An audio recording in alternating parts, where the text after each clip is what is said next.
For any of you NASCAR fans, I don't know if you heard the announcement. Michael, you want to share the announcement? No, go ahead. Well, we just closed a partnership with Richard Petty Motorsports, and this car that you see, number 43, is going to be in the race this weekend in Kansas City. And we're just super excited. Look how cool that is.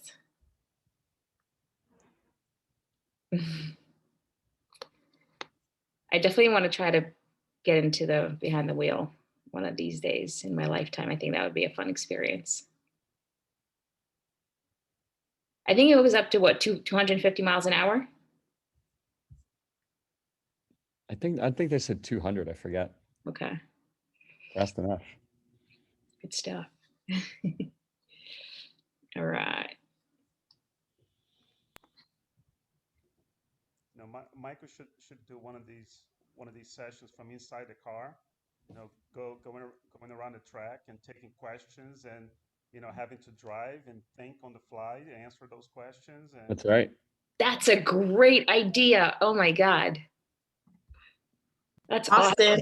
Austin, do it. Right. It's like when they go into pit row, right? And they pull over and the announcer You goes have 30 seconds to do right. everything and make sure you get it right. They actually interview the driver. They're like, so how you feeling? And you're like, what do you mean how I'm feeling? I've been driving a circle in 100-degree weather over and over again. I'm Right. And oh my God. feeling like pedal to the metal. I should definitely try to do that. sounds like entrepreneurship.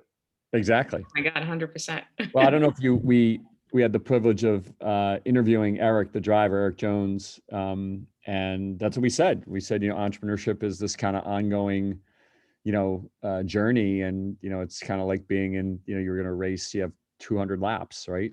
And you're going 200 miles an hour, as Victoria said. And that's, how do you stay focused? How do you stay alert? How do you make sure you're doing the right stuff? It's a lot like being an entrepreneur. And it turns out Eric had come from a family of entrepreneurs. So very synonymous.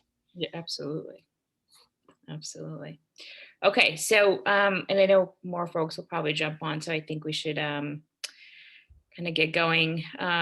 Sometimes it's nice to have a smaller group. You can get into good conversation. So today's topic is, what it means to be a CEO and a leader of your company. I think everybody here can probably relate and understand that it's not easy because there's just so many things that come across your desk, right? And you kind of have to make sure that you're making the right decisions. There's personal issues, there's business issues, and there's everything in between. So that's what we're going to be talking about today. And as always, for everybody on here, please feel free to chime in, ask questions, and especially if we have a smaller group today, be a really good opportunity to get into your specific questions and how we can help you in your business. And as always, being a CEO I think it's a lifelong skill that you acquire. It doesn't, I don't think you're born with it. It's always about being better each and every day.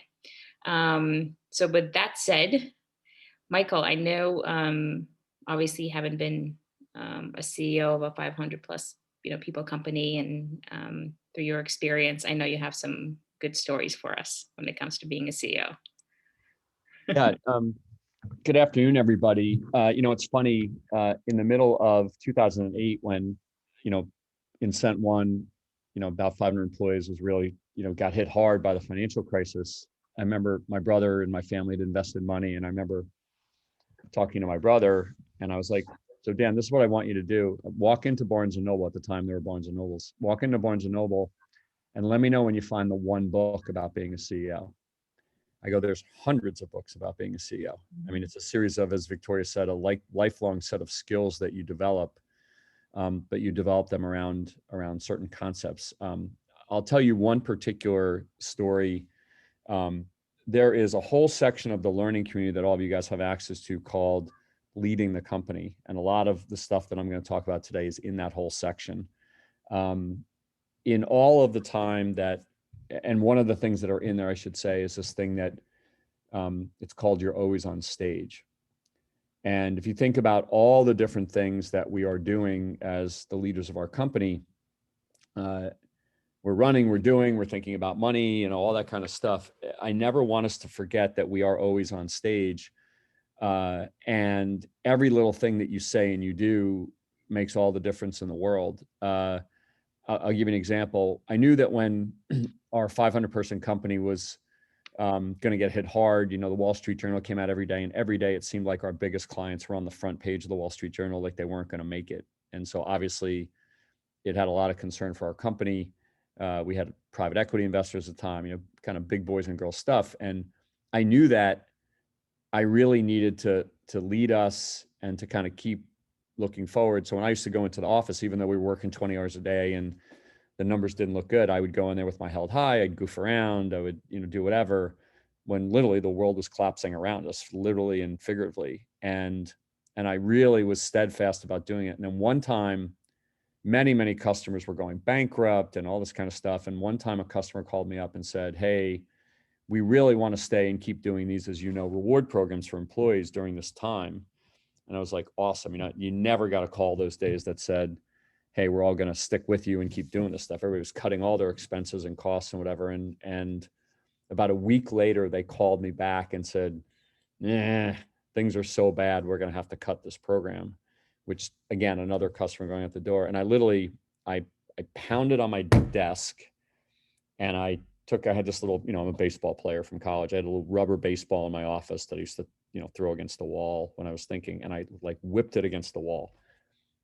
And like years later, after we built the company back up and we sold it and we were at a party with ex-employees, one of my employees came over to me and said, in all the times through that whole time, we never once felt we were in trouble, because you just acted like it was like, okay, we'll take it on, we'll move. Except that day, you pounded on your desk and you threw the baseball against it. And I was like, oh my God, 4 years and one time. So what I want everybody to realize is that even though we're all the ones that are kind of the center of all this, I want you to understand that whether you signed up or not, everybody is watching you all the time. Okay. That's incredibly unfair. If any of you who are football fans, the Carolina Panthers were in the Super Bowl a bunch of years ago. Cam Newton, who's now the quarterback of the New England Patriots, was the quarterback. And there was a controversial play at the end. And at the press conference right after the game, they asked him a question, and he was frustrated. He had just lost the Super Bowl, and he kind of snapped at the reporters. That literally has stayed with him to this day, 6, 7, 8 years later. It's certainly understandable, right? For a quarterback, in that case, the CEO of his team to do that. So anyway, I want you to go into this with the perspective of, when we get, we're going to talk a little bit about skills and process and a whole bunch of stuff to become a CEO. But I want you to have the perspective that everybody is always watching. Everybody means your employees, your family, your customers, your vendors, your investors. I mean, everybody is always watching. You are always on stage. That's the job. Okay. When you tell your friends you're going to start your own company, or you start your company, people go, "That's awesome. You're going to get your own office. It'll say CEO. You get to write off your expenses in your business." And you're like, "Well, hold on a second. I get to write off our expenses, but where do you think the money's coming from to pay for it?" Like, so there's this thing about it. And then the other perspective I want us to have is also, remember that many of us have a skill, right? Fashion. I'm a doctor, right? I'm a chef, right? I'm a technologist. That is a very different skill from being the leader of a company. And that's one of the toughest transitions that people have to make. Okay. It's like, well, wait a minute, I make amazing food, but I've never run a restaurant. Or even if I have run a restaurant, maybe I'm not that good at it. Right. You don't have to watch Gordon Ramsay very much to understand that, like, he's not exactly the best leader. Right. So you have to almost in your own mind understand that being a CEO and being and having this skill is different. But you do need to act as the CEO for a period of time during your company to get it to operate the right way. And that's a tough thing, right? Because if you're just somebody that loves food, you're like, but wait a minute, I got to build goals and process and all this other, like, I don't get that. And it's okay to not get it as long as you know you need it, right? Or put differently, to have a well-run organization, to have something that gets you to your personal goals and the goals of your company, you've got to have some function that acts like a CEO. Okay. And it's not the easiest thing to do. Okay. So what does that mean? Okay. A lot of what it means is what CEOs do, right, is they align the goals of the organization with what the organization does every day. Okay. Think about how many times, and I won't pick on anybody, and I'm not thinking about any particular, that you wake up every day, you work 20 hours, and you did this and this and this and this and this and this. But why did you do it, and what did it accomplish? What was it aligned to do? Okay. And in many cases, we don't know what that answer is. Okay. Let me take it into the context of a larger company. A larger company sits down and goes, we have a lot of resources. We could do a lot of stuff. We've got money. And they go through a strategic planning session, usually if they have a fiscal year that starts in January, that they do in the summer or the fall, and they set their priorities and they say, we're going to try to achieve these goals. We're going to try to get to $1 billion in revenue. And then they set the priorities of the company aligned to those goals. Okay. If you don't do that, even a big company would flop around and thrash and not achieve its goals and be like, well, wait a minute, we worked really hard during the year, but we didn't get there. The challenge is that in an earlier stage company, it's even more important to make sure a lot of your effort are aligned to the goals that you've set. Okay. So the first thing that a CEO helps do is to set the goals of the organization. What are we trying to accomplish? Okay. And a lot of times those goals, you can't have 10 of them, right? The goals are, I want to make a certain amount of revenue. I want to raise a certain amount of money. I want to launch a product by X. It's picking, throwing up on a board and saying, okay, my job's to organize all this. How do I make sure we set the priorities that are most important things for the company? Okay. Once you do that, then the CEO has to say, okay, cool. What is the metrics we're going to use that tell us whether we're achieving those goals? Right. So I need to pick what the priorities are. Okay. And if it's something like launching a product by X, okay, cool. That's okay. And if it's, we want to do $1 million in revenue, that's okay. And then you say, okay, well, what are the metrics that I use to figure out how I'm doing? So I'll take the sales example. Sales don't magically appear. They have to happen through a bunch of different things. So that's where you might measure your pipeline. You might say, okay, to do $1 million in sales, I need a $3 million pipeline. That's what we're going to measure all the time, because that's going to tell us how we're getting there. Okay. What then you also need is you need processes, right? You need places where you check in on these things all the time. So you said, hey, we're going to do $1 million in revenue. We think we should have 3 million in pipeline. Every week we're going to sit down and we're going to look at where our pipeline is. Okay, so your job as the CEO is not just to say, wow, these cool boots I'm making are these are cool. Like this, they're great. Like, and I'm going to talk to all my friends about that all day long. And then you're going to go back and say, but wait a minute, I don't have any money and I'm not getting closer to my goals. So as a CEO, your job is to set priorities and align the organization to those priorities by using metrics and a regular process to measure to those metrics. Okay. Now, a couple of comments. One, sounds incredibly unsexy, right? Much sexier to say I got the cool boots, right? But it's what makes companies become bigger and grow. Secondly, I keep saying we or the organization, and I would imagine many of you are kind of rolling your eyes going, that we is me, the organization is me, okay? You still have to do it. You still have to create the way CEOs think about it. If you think of being a CEO of a big company, right?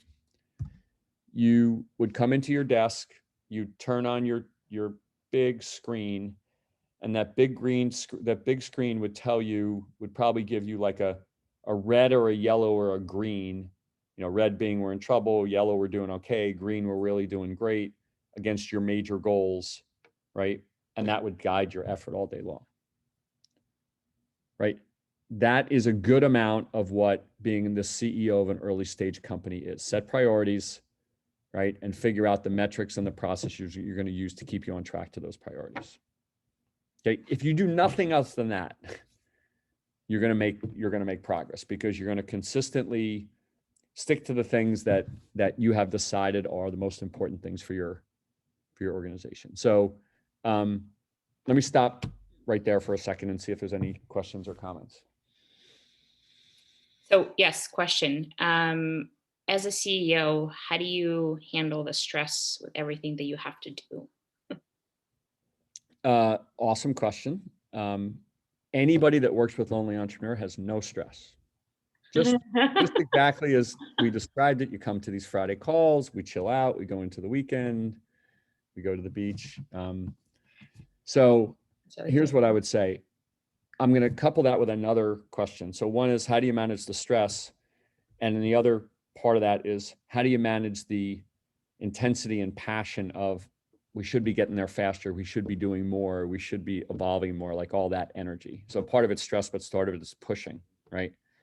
And I had a terrible problem with this early in my career. Here's what I would say. All of your effort goes into the goals that you've set, right? So if you've set certain goals and you set them correctly, right? That's where the energy goes. You don't push harder than that, right?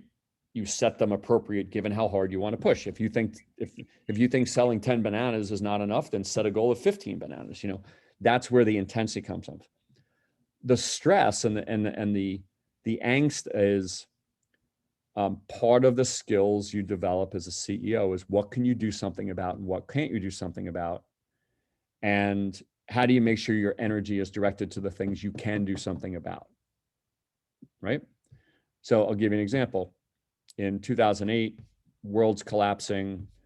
We're looking at, now this is the narrative that's going on in my head, right? We've built this from nothing to basically invented the concept, 500 employees, all these big health plans. Every one of our clients are going bankrupt. Don't know if we're going to survive. The math doesn't work. When you sit down at night, whatever time it is, and you sit, you're in your bed and you're thinking about it, there's no thought process where that goes well. Like there isn't, well, remember, we were looking at years. Remember the time in 2008, just like with the pandemic, people were like, yeah, we'll have a vaccine. That was, a year and a half ago, all like, you're like, there's no like, oh, this could happen tomorrow and it could all change. Like there was no magic bullet. So, but when it comes to the stress, if you sit there and go, okay, I'm going to stare at the ceiling for an hour, freak out for an hour, that's being a bad CEO. Why? Because what do you need to be a good CEO? You got to put all your effort towards the things that you can make a difference. You need to sleep. You need to, like all the things that make you perform well. So when you have stress, make sure, number one, am I spending the amount of time that I take and channel that energy towards my goals? Because nothing succeeds like success, right? When you start to chip away at those things, that's when the stress goes away. And then the other thing is you have to, I was going to say you have to take care of yourself. I don't like to state it that way because I think a lot of times we as entrepreneurs, friends will say, just go to the movies or just go for a swim or just go on vacation. And frankly, it angers us because like, you have no idea what you're talking about. But, and here's the but, and this is why I like to say it differently. It's not, hey, you got to take care of yourself. It is, if you are a good CEO, you will understand that especially during stressful times, you have to be at your best. And in order to be at your best, you have to make sure that you sleep. You have to make sure that you have a way to have a release. There's a whole section in Lonely Entrepreneur about you need a release, and everybody's release needs to be different. So part of being a good CEO is making sure that you're properly rested, on your game, right? And in order to be able to do that, especially under stressful times, you have to have a release every day, and you have to certainly take care of yourself and sleep. All very valid points. Sometimes really hard to do, right? Because you're just constant go, go, go. Right, but there are many things, including entrepreneurship, that are hard to do and work better or work worse because we do the things that need to be done. Right. Right, being a mom's a hard thing to do, and yet somehow people make great moms, right? Because they are committed to doing it and they take things that are hard to do and they have to teach themselves new skills, right? Yeah. And being a CEO, to our point before, is a series of many, many skills. There's some foundations, but there's a series of many, many skills. Okay. So, but the setting of priorities and the setting of goals and aligning your process and your effort to those goals is critically important. When you have stress, I remember one of my stresses used to be like, why aren't we moving faster? Why aren't we doing more? Why aren't we doing more? Why aren't people working harder? Right? You should never be thinking about working harder. You should be thinking about, have I set the right goals for the company? And the goals that are set for the company should dictate the work. Right? If you sell 15 bananas and that's what you think we should hit, people should work as hard as you need to hit. If everybody's bought into its 15 bananas, that's where the effort and the intensity should come. Okay. Now, the reason why you have this regular process I keep talking about is because you're checking in on that every week. So if you go in on your normal Tuesday meeting about how many bananas you said, and you said we're not doing that good, you need to push and challenge and be creative and do all the things in that process to help you to align your effort to getting there.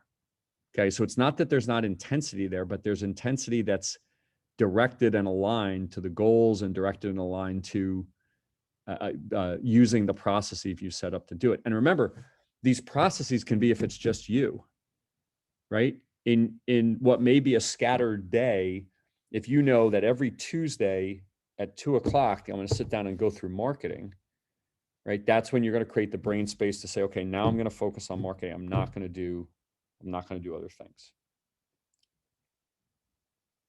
Okay.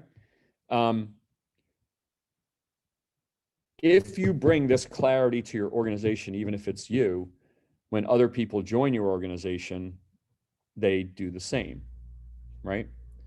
And it's your job to implement this across all the constituents of your company, because as we all know, the constituents of your company, right, might be your brother's daughter for 2 weeks, right? Like they're not a whole pool of resources you get to take advantage of, right? So to be a CEO, you've got to align all of your scarce resources, an advisor, an MBA student, somebody that's helping on you on the side, to what goals have I set for them and what's the process I use to measure those goals, right? And you start to see, okay, I've got a vendor, I've got a marketing vendor. Okay, first question, again, this is CEO-hood, right? If I came into your business and you said, hey, Michael, we have this marketing vendor. My first question is, okay, tell me what their goals are. Tell me what they're trying to achieve. If you don't have the answer to that question, you're not being a good CEO. It's not their fault, it's your fault. Right? Now, setting the goals is just the first step. Everybody's got to be aligned. So that's what it means to be a CEO. Now, it means a lot of other things, okay? But I can tell you that this idea that vision for vision's sake, right, makes for awesome bar conversation. It does not make for great businesses. Okay? What's that? What do you mean vision for vision's sake? So all of us on this call get together in some fun place and we all get drunk and we come up with the best idea in the world. And we go and we tell our friends and blah, blah, blah, but we don't actually do anything about it. Or worse, we quit our jobs at IBM and we, right, put all of our heart and our soul and our money into it without putting in place the structure I'm talking about to be a CEO. And we come back 6 months later and we go, I feel like I've had the same conversation like 100 times and I'm still excited about it, but what does it do? Okay, so there's a woman that I know that had a mental health issue in her family. And she was just really struck by the fact that our society had not done something to really organize what does mental health really mean and what are the parts of it, whatever. And so she created, for those of you who remember the painful days of high school chemistry, you remember the periodic table where it listed all the And I used to stare at that before a test and go, oh shit, I'm screwed, right? Like you, except for really smart people. And she created like a periodic table for mental health where she said, there's this part of your life and this part of your life, and all these things have to be considered. And she was so passionate about it. And she ran around and talked about it to everybody who would think, who would listen to her about it. And she quit a corporate job to pursue this. And I got a call from a friend who knew her husband, and her husband got on the phone with me and said, listen, I love my wife. I'll support her in everything. She's like, I don't know what we're doing here. We've been talking about this for 3 years. She quit her job. We talk about it over the dinner table, but we're not actually getting anywhere. Right. And when I went back to her, I said, first of all, good for you. This is an important mission. But second of all, send me your plan. Give me what's your plan? And I got like a 80-page PowerPoint deck. And I was like, okay. So, but you guys understand my point. Like if you don't take vision and operationalize it, it's just bar talk. Okay. Operationalizing it, or put differently, being a CEO is setting priorities, putting in place goals and process, and implementing that across every part of your organization. So you make sure that everybody's aligned to a shared set of things you're trying to accomplish. You make it sound. Question. Sorry, go ahead. I have a question, Michael. There's this thing called imposter syndrome, right? Where CEO is such a huge title, where it just seems aloof mostly. And now you are the CEO and you are running people. Even, like your example as a mom, right? It's like, oh my gosh, I'm someone's mom. Right. Right. It's hard to even like accept that title at times. Like, how did you get over that, or did you even struggle with having to like call yourself CEO or have other people calling you CEO and accepting that and owning that title? It's a great question. No, I just took the pill. There's a pill you can buy that you just swallow and you're good. Let's put it this way. Everybody is a first-time CEO sometime, right? And the people that are first-time CEOs in large companies generally grow up and they go into lots of different departments and learn lots of different things. So I think it's a very thoughtful question, Tafera, because you're always an imposter, and in a smaller company, you might not have the opportunity to go through all that stuff, right? So I think that here's what I would say. And this also goes for people that say, I hate to sell, right? Like I love what we do, but I hate to sell anything to anybody. If you want to realize your vision, if your vision of what you're doing is important enough to you to make it happen, you have to make the leap, but because that's what it takes. Now, when I say making the leap, you might say, hey, all the things this Dermer guy's talking about is just not me. There's nothing wrong with that. A big part of being an entrepreneur is, and this is in the learning platform too, understanding the things that you like and the things you're good at and the things you don't like and the things you're not good at. You should never force feed the things you're not good at. You just have to understand that somebody's got to do it for you to be successful. What I would suggest is that as you start to get these basic concepts, you start to put them in place and you start to implement them, and they start to get traction, right? And you start to learn how these things translates into the success of a business. One of the great things about, and I'm gonna dig on my whole gender, which is so unfair to pick a whole gender and dig on every man, but men don't worry as much about imposter syndrome. We're like, we're good. You're like, I know I can't swim, but I'm going to swing the English Channel. Men are I don't know if it's being less thoughtful or more self-assured or whatever. Like, to fair, you hear more of the traditional kind of cliche discussion about women having imposter syndrome, right? Right. I think women have imposter syndrome more because they're more thoughtful. They're like, well, wait a minute, I shouldn't just call myself CEO if I'm not a CEO. Where there's a lot of people right now, we all know them. They'll be like, I'm CEO, right? As men. So I think that this is what we talk about when it comes being an entrepreneur. Entrepreneur is a series of lots and lots of skills. Part of it is the humility to understand I don't know exactly what I'm doing. how do I put people around me that are going to give me the guidance because they've been there and done that? Everything I've described has been done a million times.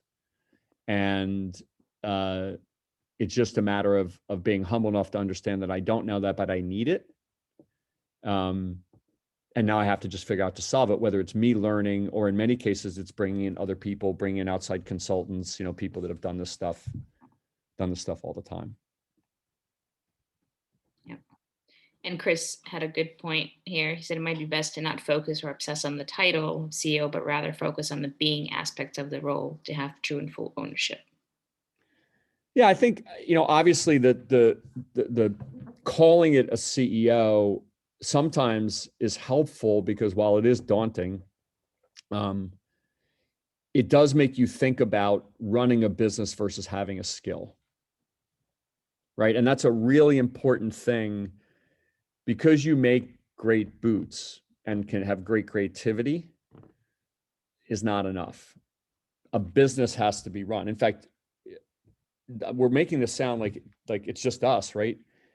Many, many stories of the iconic fashion brands, every name that you would know, for years and years and years struggled because they had visionary fashion leaders at the helm. Yep. That ran terrible businesses.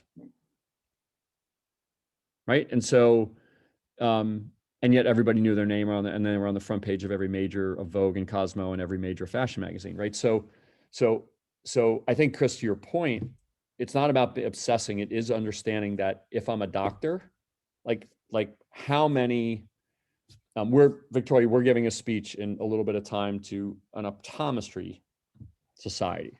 Yeah. Right? They're like, we're terrible business owners. We know eyes. We're terrible business owners. Okay. So understand that if you don't realize that the business needs a CEO, whether it's somebody else or you, right? It's really hard to be successful. And it doesn't happen to be you. It can be other people. It can be consultants. It could be people that implement these concepts for you. Okay. But a well-known business needs these concepts to be successful. Yep.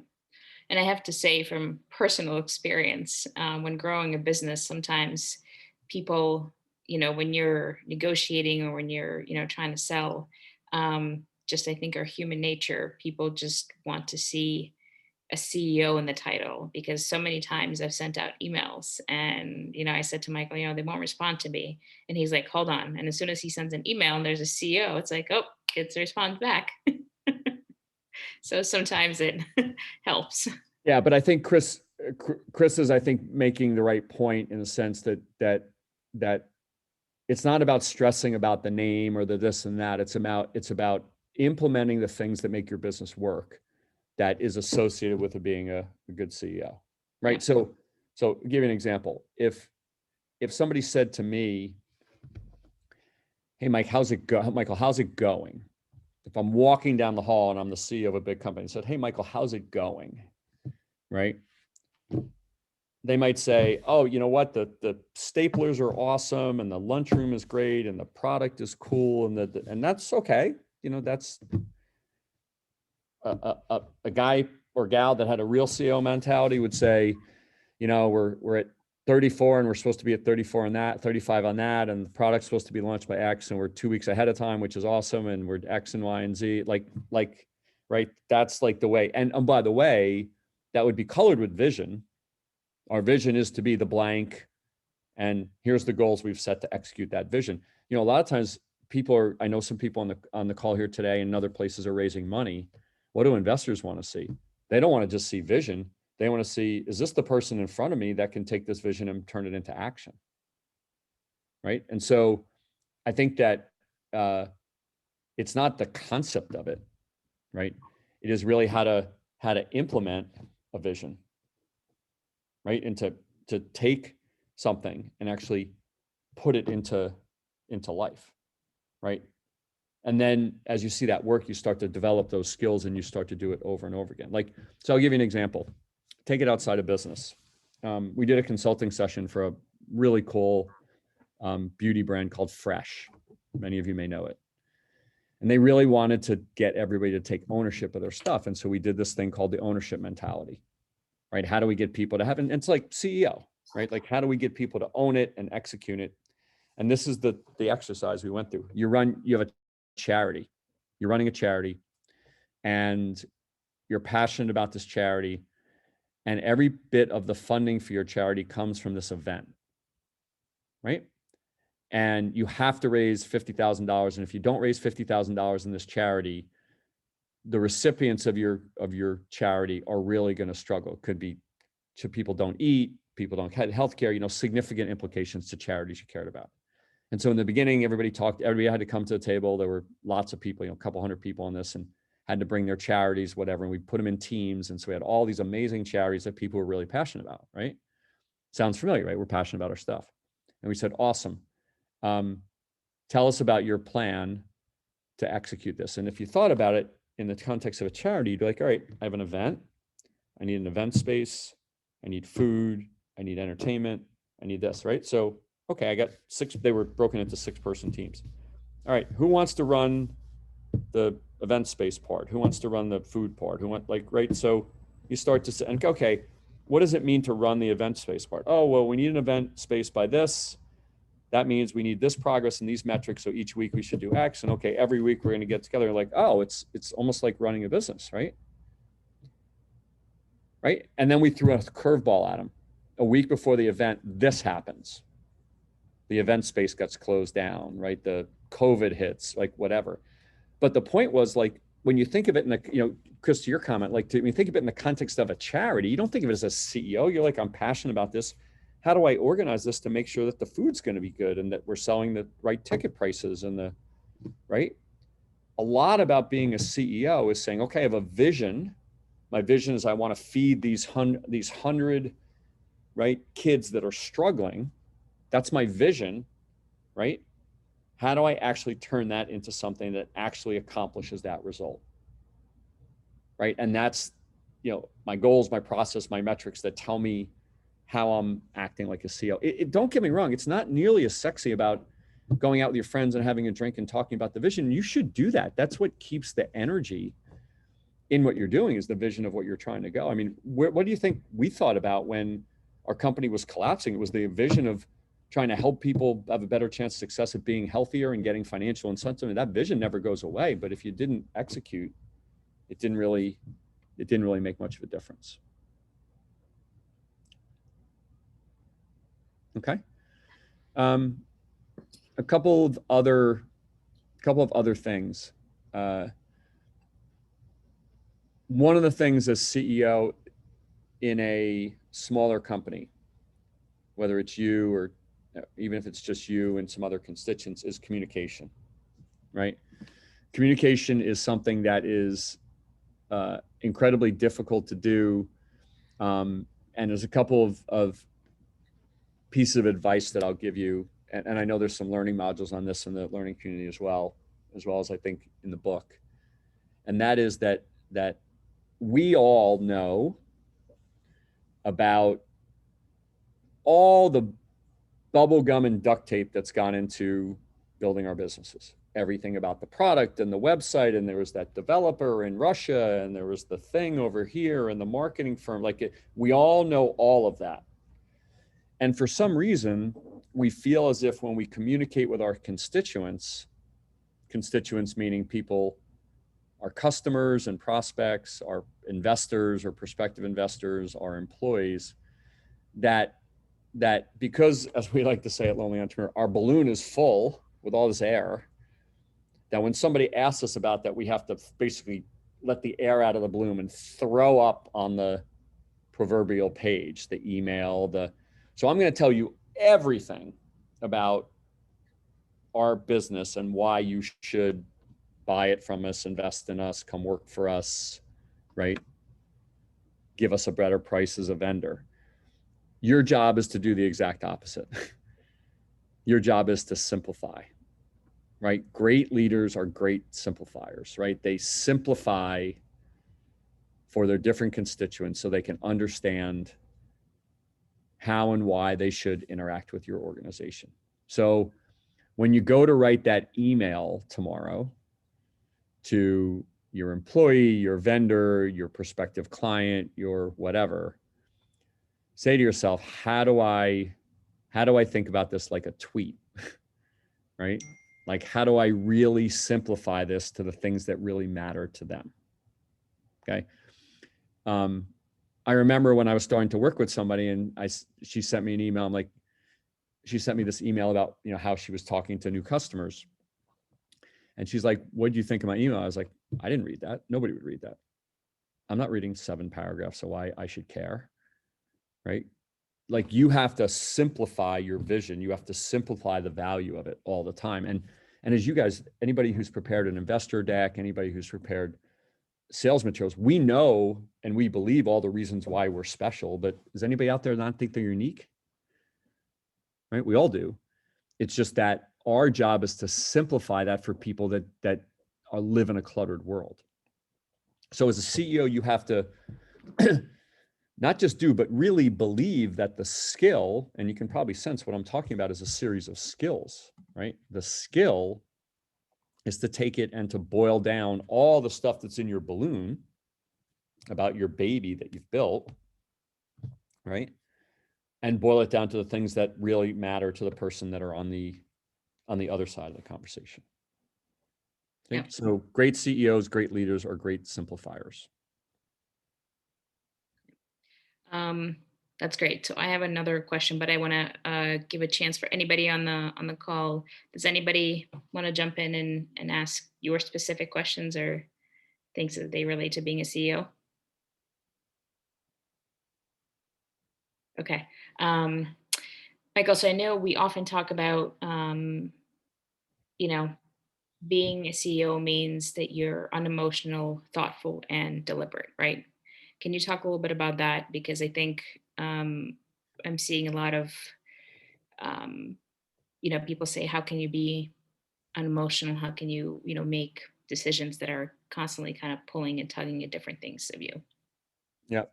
So again, the skill you develop, right, V? So as I like to say, in the beginning of my career, if I would have been lucky if I was either unemotional, thoughtful, or deliberate Hmm. for like more than 5 minutes at a time. Hmm. Right? Former M&A lawyer, former athlete, like everybody blanking do this and do it faster and better, Yep. right? So, and by the way, me too, right? So I think what you realize is the skill is that things come across your desk every day, every minute. As we like to say, every day we're under the influence of the 4 Ps, right? Passion, pressure, pleasure, and pain. And when I said that, we're under that, all 4 of those Ps, every week. And you're like, every week, every minute, every hour, every second. So all of this is coming at us, okay? So how do you be unemotional, thoughtful, and deliberate? If you haven't set goals and priorities for the company, and you don't have any of that structure, it's hard. Just a series of things coming at you that you have to react to. Things come across your desk, can't react to them. You got to take them in and go, okay, what are the implications of this to the business, to our goals, and what we're trying to accomplish? And think about them, talk to smart people about them, talk to advisors you have or consultants you talk to and say, what do you think we should do? Some of that is venting, right? But you're like, okay, how do I take the steps that ultimately get us to where we want to try to get to? And being the opposite of those things, emotional, impulsive, right? Hmm. Does that ever work? Usually not. Usually not, right? And so it's actually a skill. It's not okay to say, well, no, you don't just get what it's like to be an entrepreneur. You're not under the pressure of the 4 Ps, all the influence of the 4 Ps. You don't get it. So because you don't get it, we entrepreneurs, we're so much stuff's coming at us. So we just have, it's just natural. No, that's just bad leadership, right? Cam Newton, when they criticized him 1 minute after he lost the Super Bowl, was emotional and impulsive, right? And to this day, he's looked at as a worst leader, even though that year he was the MVP of the NFL. To this day, probably 6, 7 years later, he is looked at as a not credible leader because of a 5-minute interview he gave right after losing the Super Bowl. Okay. If he had taken it in, right, he would have said something different. So these things, everybody, this is hard stuff. Like, this is not like, I don't mean to be nonchalant about it at all, but like, there's so much stuff that comes out, but there's a skill to this. Okay. Almost think of it as, I got to take what just came to me and I got to put it in a blender and I got to put the top on and I got to press the right button. Okay. But imagine if you're a baker and you're like, everything has to be precise, right? And I threw everything in the blender and I pushed puree and you're like, oh shit. I'm not supposed. That's what you can't do. So you have to take it in, put it in the blender and go, okay, I gotta digest this and make sure that this is executed in line what we're trying to do. And some of the things that come across our desk are la la land. I mean, as we like to say in entrepreneur court, no jury would convict you, right? Like anybody in entrepreneur court would say, what you just did in the entrepreneur world is perfectly fine because whatever that person came across your desk and said was, right? What one of our close colleagues has an amazing brand in Whole Foods called Manolo's. If you're a vegan chili person or vegan soup person, please check it out. It's unbelievable. And a bunch of years ago, their distributor who made the stuff called them up and said, we're going to have to drop you. And we're having some problems as a company, and therefore it's going to happen quicker, whatever. So imagine your product that's in all these stores nationwide gets a call from your supplier going, we're going to drop you. We've all had those moments, right?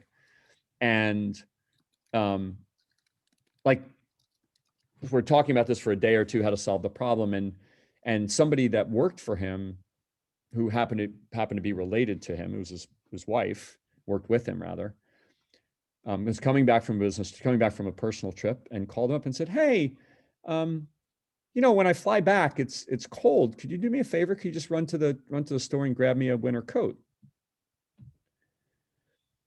And he called me up and he's like, I love my wife dearly, but am I allowed to kill her for that?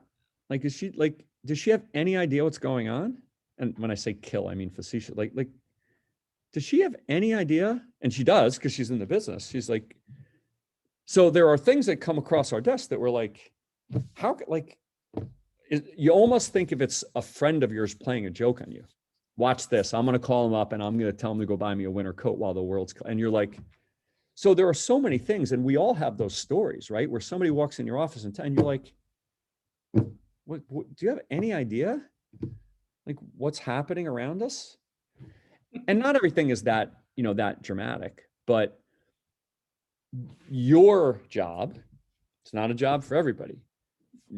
There's other people they can run around naked if they want, but your job as the leader of the company, if you want to be successful, is take it in, digest it, put it in the blender and try to figure out what button to press, and not slice and dice something that needs to be pureed, because you can't undo the pureeing. No, you can't. You cannot. So there's other specific tips. One of the tips is never send an email after 10 p.m. Mm-hmm. I used to send them all the time. Right? Sometimes hard to do, to not do it. All this is hard to do.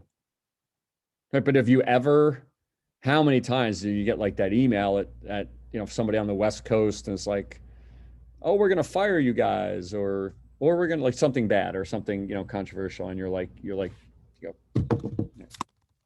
right. And you're about to send it, or you do send it and you're like, oh shit. Right. So being unemotional and thoughtful and deliberate is a skill you develop. And I would challenge you the same way. This is the one thing that really appealed to me. Same thing about sleep. Okay. How good of a CEO are you? It's not a function of what the world's, it's basically how good of a CEO are you? And if you're not unemotional and thoughtful and right, if you're not those things, right, You're just not as good at it. Listen, last week, the CEO of Johnson & Johnson, despite, along with Pfizer and AstraZeneca and some others, said groundbreaking time to bring a vaccine to market, was told that I think it was 7 women across the world out of 9 million vaccines had developed serious blood clots, and that the vaccine would have to be taken off the market temporarily. Now, that CEO may be emotional because he wants to make more money. He may be emotional because he cares deeply about the issue, but like whatever it is, 7 out of 9 million. Stuff comes across our desk every day as CEOs that are in some ways, it's almost inhuman to be, right, unemotional and thoughtful and deliberate, but that's what the job requires to do it well. If you don't do it, you just don't do it as well.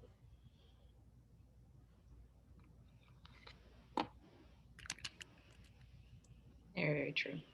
Okay, so in your learning platform that you guys all have access to, there's a section called Leading the Company, in which we talk about this and a whole bunch of other things, to be able to, that hopefully give you a chance of kind of organizing and aligning all this. You remember we, at Lonely Entrepreneur, we have this phrase we call turning passion into success. And it's not just a marketing phrase for us. We're saying you have this passion, you have this energy, you have this, man, I make great boots. And there's success over here, right? Mm-hmm.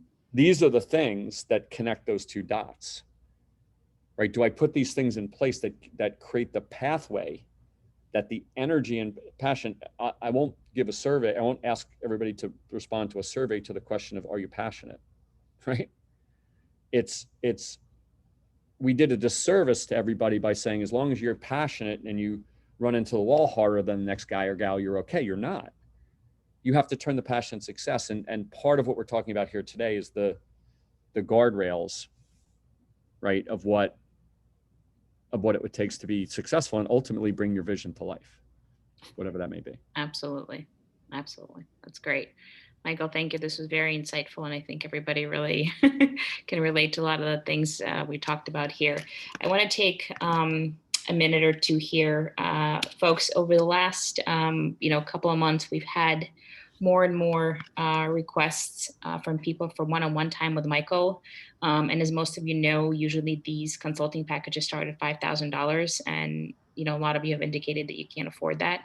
So we're very sensitive to it. And as a result, we have created a program where for $1,500, you can have 5 hours of Michael's time, so one-on-one time with you.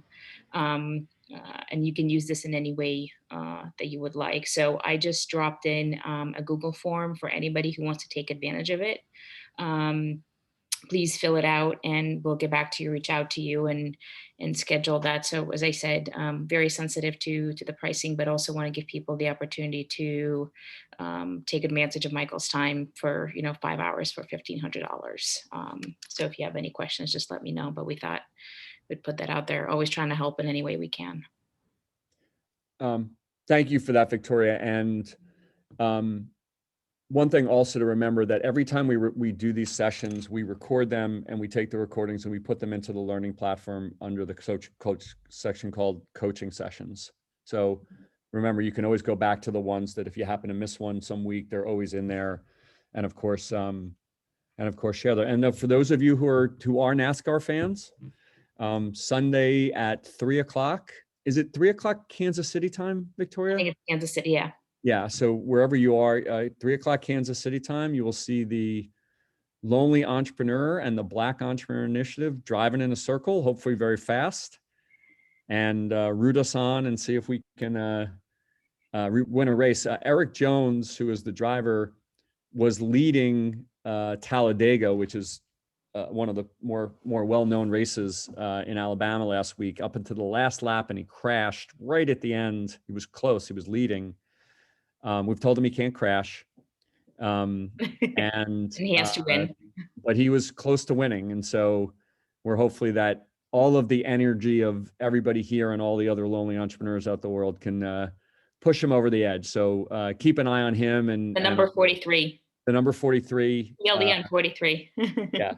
TLE on 43 is the hashtag, and we're so and it's obviously Richard Petty. So in any event, Victoria, thank you as always to FAIR, our team here, and hopefully everybody, we can take some tidbits away from you and help you have a better chance of success. So thank you for your time, everybody.